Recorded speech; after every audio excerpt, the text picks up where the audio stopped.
Hello everyone. So today we'll be starting the module 4, that is Uplink Transport Channel Processing.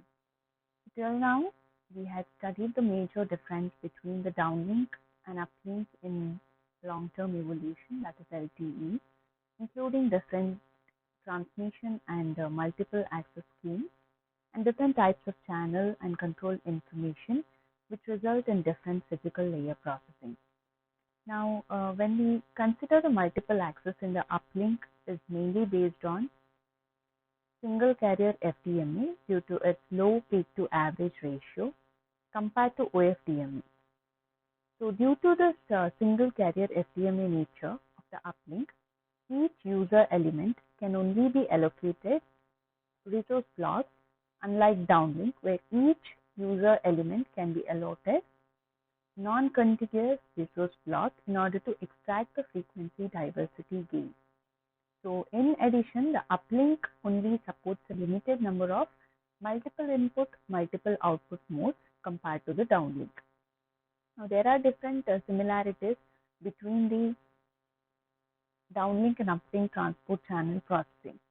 So in this chapter, we will mainly describe the physical layer processing of uplink transport channels and control information.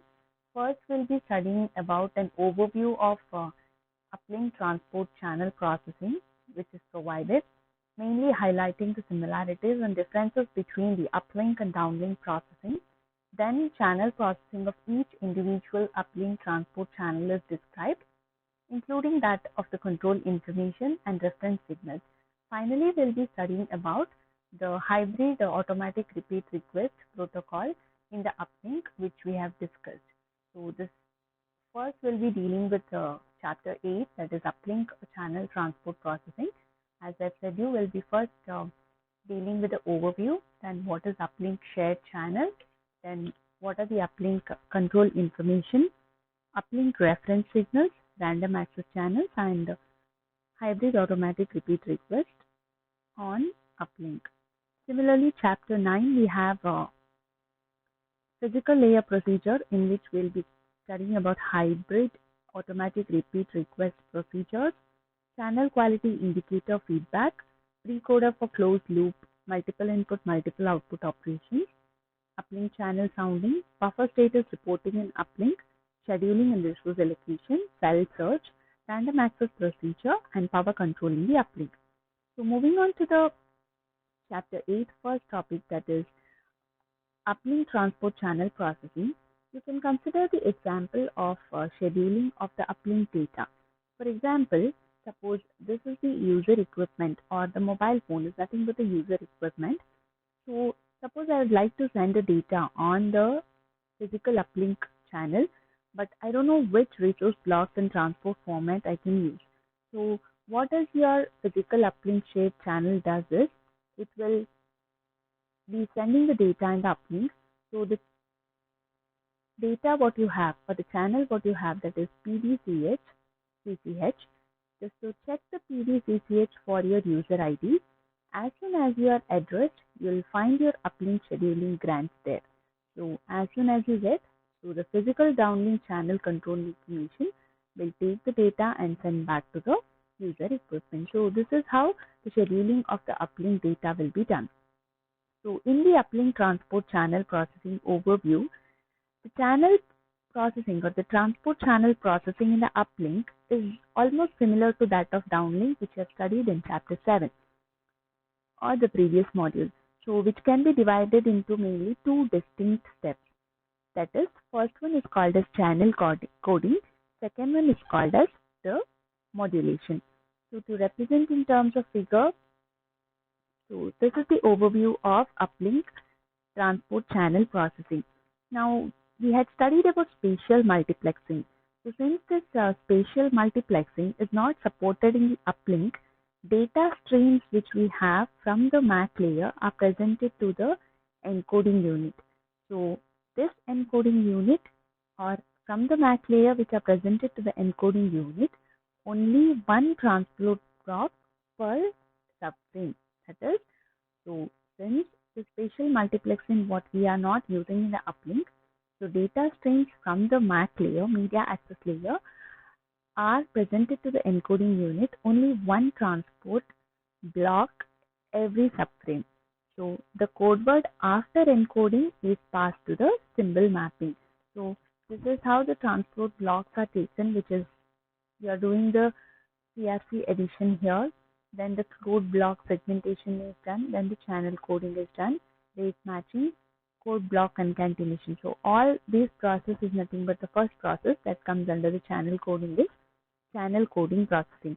Coming under the second, that is modulation process. It has the code word is taken from the code block concatenation, scrambling, modulation mapper, DFT based pre-coding, resource mapping, then the single carrier FDMA signal generation is done. So here the code word after encoding is passed to the symbol mapping unit. So this is nothing but the symbol mapping unit where the bits are mapped onto complex value numbers. So the modulated symbols are processed to generate the single carrier FDMA signal and then mapped onto the assigned resource block. So here we'll mainly describe what is the general framework for channel processing, which is mainly common in all the uplink transport channel and control channel. So moving on to the first procedure or the first scheme under that is channel coding process. So the channel coding process, again, it is similar in the uplink, it is similar to the downlink. That is mainly first one, it includes the CRC addition. Next, it is code block segmentation.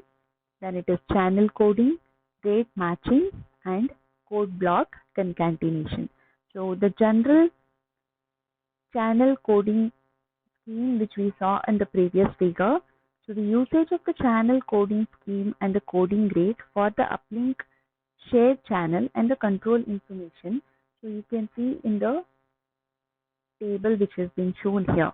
So the same whatever the turbo code used for the downlink shared channel is also used for the uplink channel. So turbo code has also been used for the downlink.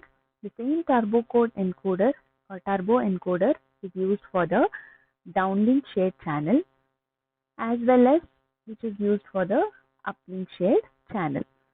So for control information, the channel coding scheme mainly depends on the type of control information because it is mainly related to controlling. So it will depend on the control information and also on the type of physical channel that carries the control information.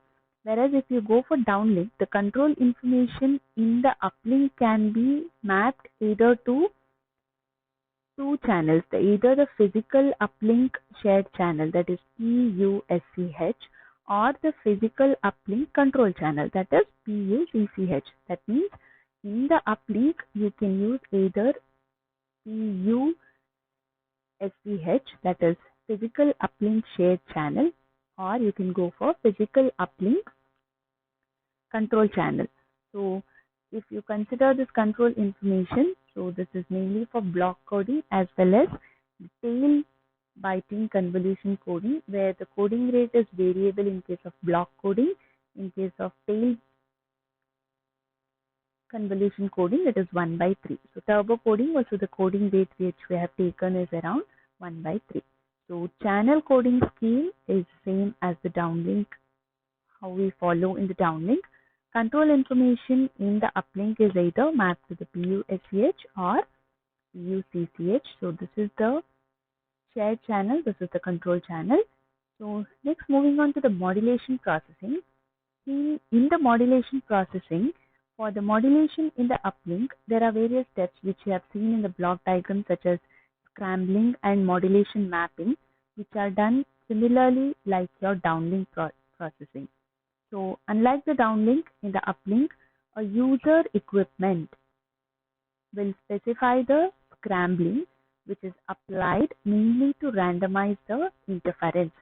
So also we know that since spatial multiplexing is not supported in the uplink, so there is no layer mapping or multiple input, multiple output pre-coding which will occur in the modulation process. So in the modulation processing, as I've said you, it is the uplink which includes scrambling and modulation mapping. So since uplink in the uplink, a user-specific scrambling is applied mainly to randomize the interference.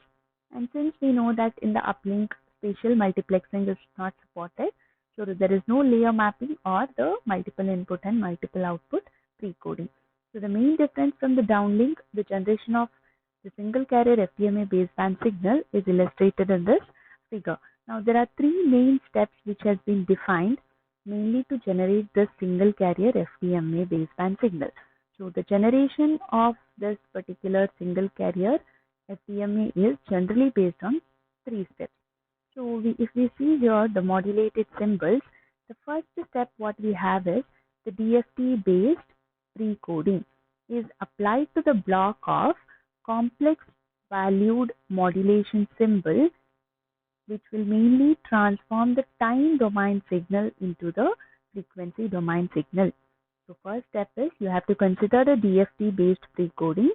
This is applied to the block of complex valued modulation symbols, which mainly transforms from time domain signal to a frequency domain signal. So in the LTE, DFT size is constrained to the products of the integers 2, 3 and 5, which is mainly the complexity of implementation and the flexibility for the assigned bandwidth. So the main DFT size will depend on the number of resource blocks which has been assigned to the user element. The second step what we have is the output of this DFT based precoder is applied or is mapped to the resource block. You can see the second step here, resource mapping. So it is mainly mapped to the resource blocks that have been allocated to the transmission of the transport block. So in LTE, only localized resource allocation is supported in the uplink. That is what we call it as contiguous resource blocks, which are assigned to the each user element. So the third step what we have is, so as I said you, this LTE uplink transmission is mainly based on the DFT size OFDM transmission, which is single carrier transmission scheme that mainly allows for flexible bandwidth assignment, orthogonal multiple access, not only in time domain but also in the frequency domain. So the use of the cyclic prefix, which allows low complexity frequency domain equalization at the receiver side. Now the transmission method, it is in the different figure, it has been determined. So we'll be considering a modulation symbol here. So these modulated symbols will be given to the DFT precoding block, which is of size M. So M will mainly determine the bandwidth. Then we need to transfer it to the time domain to frequency domain, and the resource mapping is done. So mapping is applied to it as a consecutive. So according to the OFDM modulation, position of the signal will be determined. Cyclic prefix insertion is done. And the third step what we have here is the baseband signal S of T, which is the single carrier. This is the third step. The baseband signal S of T in single carrier FDMA symbol is in an uplink slot is defined by an equation, that is SL of T is equal to, so summation of K ranging from this is nothing but uplink resource block. So this is also uplink resource block single carrier by 2 minus. So this is the function where the FFT size is considered to be delta F is equal to 15 kilohertz. Then K of or AKL is the content of the resource element, which is considered to be K, L. So this is the third step. So after generating this is mainly generated by the use of IFFT operation, after which the cyclic prefix will be inserted. So different from this OFDM baseband signal in the downlink, this BC, that is SC FDMA subcarrier, is mainly used in the uplink. So direction conversion will introduce distortion in the DC subcarrier, and in LTE uplink, all the subcarriers are shifted by half a subcarrier spacing, mainly to reduce the influence. So these are the main three steps. Before going into that, you need to understand what is actually a DFT implementation here. So DFT size should be preferably constrained to a power of 2. This constraint is in direct conflict with the desire to have a high degree of flexibility of bandwidth that can be dynamically assigned to a mobile terminal for uplink transmission, such that all possible DFT sites should be rather be allowed. So for LTE, a middle way has been adopted where the DFT size is limited to the product, as I've said you, integers of 2, 3 and 5. For example, if you consider DFT size of 60, 72 and 90 are allowed, but the DFT size of 84 is not allowed. So in this way, a DFT can be implemented as a combination of relatively low complex either radix 2, radix 3 and radix 5 FFT processing. So in the transmission method, output of the base precoder is mapped to the resource blocks that have been allocated for transmission of the transport block. That is the first procedure. Then localized resource allocation is done based on the uplink, considering the contiguous resource blocks which are assigned to the each user element. Then the third step, that is S1 of T, is calculated baseband signal in SC-FTMA symbol in an uplink slot which is generated. Then the IFFT operation where the cyclic prefix is inserted and DC SC FTMA subcarrier is used in the uplink. So this is the main process or main transmission method, 3 steps which are used in generating the modulation process of a single carrier FTMA. Next, moving on to the uplink shared channels. So this is the main channel mapping around the uplink shared channel, where you will be mainly seeing about the transport channel processing for uplink shared channel. So in the uplink, the mainly uplink shared channel is only a transport channel that carries the traffic data. So you can see here, so this is the uplink shared channel, which is nothing but a physical channel. Then we have a transport channel. As we have seen, this is what information to be transmitted, where to be transmitted, how to be transmitted.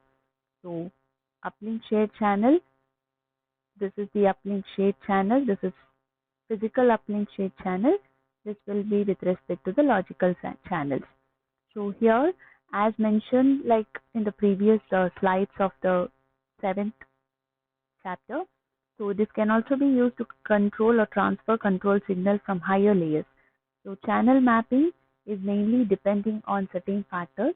The first one, what you see here, is channel encoding and modulation for the uplink shared channel.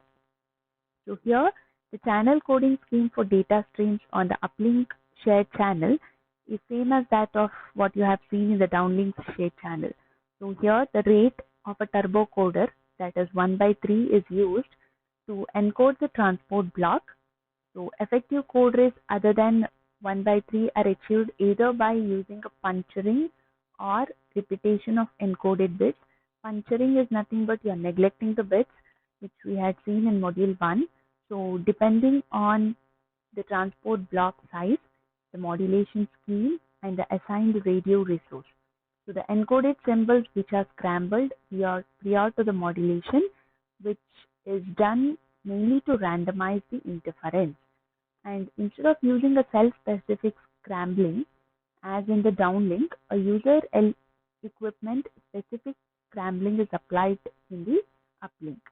So the modulation or the uplink shared channel is mapped to the physical uplink shared channel because it mainly supports QPSK, quadrature phase shift scheme, 16 quadrature amplitude modulation and 64 quadrature amplitude modulation scheme. So the modulation is optional. Mainly it is depends on the user equipment capability. So the modulation order and the redundancy version for the channel coding of your hybrid automatic repeat request protocol are contained in the 5-bit modulation and coding scheme, as well as the redundancy version field, that is IMCS, in the downlink control information carried on the PDCCH channel with format 0. So these QPSK and 16 QAM modulation scheme are mandatory and mainly support for the 64 QAM modulation, which is optional. Then all these three depend on the user equipment capability. The second one, what we can see is frequency hopping. Now here, The resource mapper usually which we had seen will map the complex valued modulation symbols onto the physical resource blocks, which are mainly assigned for transmission on the physical uplink shared channel. So only the localized resource allocation is supported in the uplink due to the frequency offset, which is compared to the distributed resource allocation.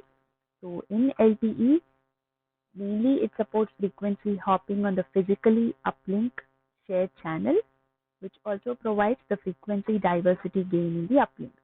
So frequency hopping can also provide interference averaging when the system is not 100% loaded.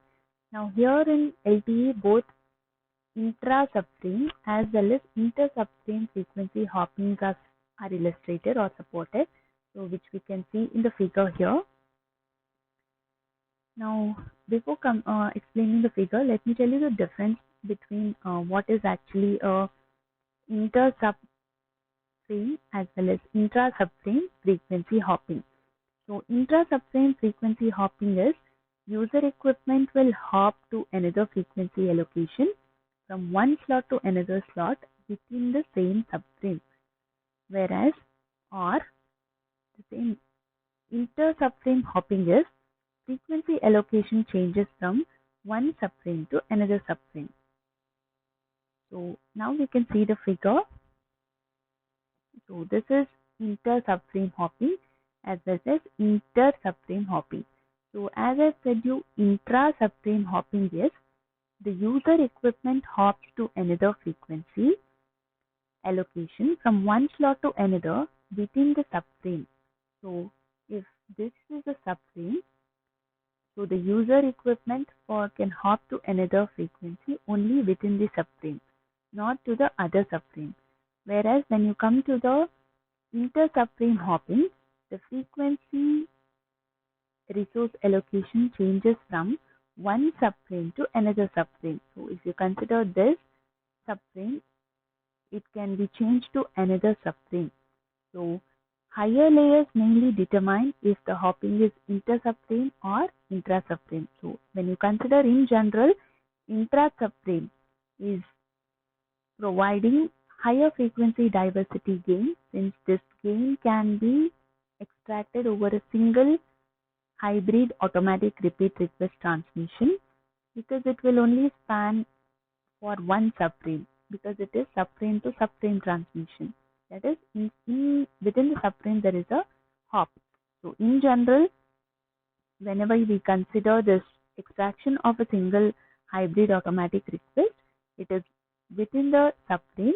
So in the case of inter-subframe hopping, we need to use multiple hybrid automatic repeat request transmissions, whereas here it is single hybrid automatic repeat request.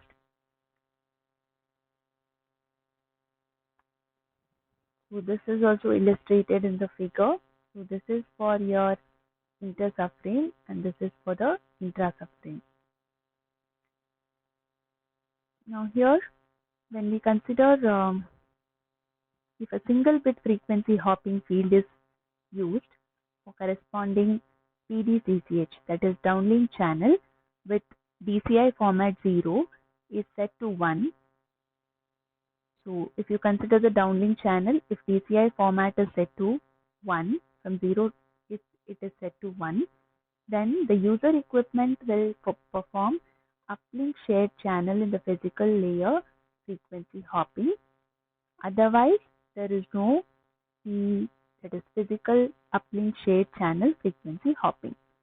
So here we have no frequency hopping, that is, if the uplink frequency hopping is disabled, that is FH is equal to 0, the set of physical resource block to be used for transmission is given by NVRB is equal to NVRB, where we know that NVRB is the virtual resource block index, mainly which will be obtaining from the uplink scheduling grant. The next one is frequency hopping. If uplink frequency hopping is enabled, that is FH is equal to 0. If it is disabled, FH is equal to 0. If it is enabled, then it is FH is equal to 1. So if uplink frequency hopping is enabled, there are two frequency hopping types, that is type 1 frequency hopping as well as type 2 hopping. So type 1 hopping mainly uses an explicit offset in the second slot, which is mainly determined by the parameters in DCI format 0. Whereas if we come to type 2 hopping, it is the set of a physical resource block to be used for transmission is given by scheduled grant together with a predefined hopping format. So this is for not having the hopping. This is for having the hopping one. Under that we have type 1 hopping as well as type 2 hopping. So this is how it is represented in terms of the simulation figure. It is intra-subframe frequency hopping. This is your inter-subframe frequency hopping. So next scheme is nothing but the multi-antenna transmission scheme. So this is mainly nothing but the transmit antenna selection and using of multi-user, multiple input, multiple output. Or if we consider this multi-antenna transmission, we have two different transmission schemes. So one in the uplink mainly. So one is transmit antenna selection. Second one is multi-user MIMO. So coming to the first one, that is transmit antenna selection, with two or more transmit antenna at the user equipment, transmit antenna selection can be applied, mainly which is able to provide you the spatial diversity gain. So the multi-antenna transmission scheme at the user equipment depend on the signaling from the higher layers. So we'll see the first one, that is no antenna selection. So if the transmit antenna selection is disabled or not supported by the user equipment, the user equipment shall transmit from antenna port 0. So that is first one. Second is closed loop antenna selection. So if closed loop user equipment transmit antenna selection is enabled by a higher layers, the user equipment shall perform transmit antenna selection in response to command received via DCI format 0 from the E node B.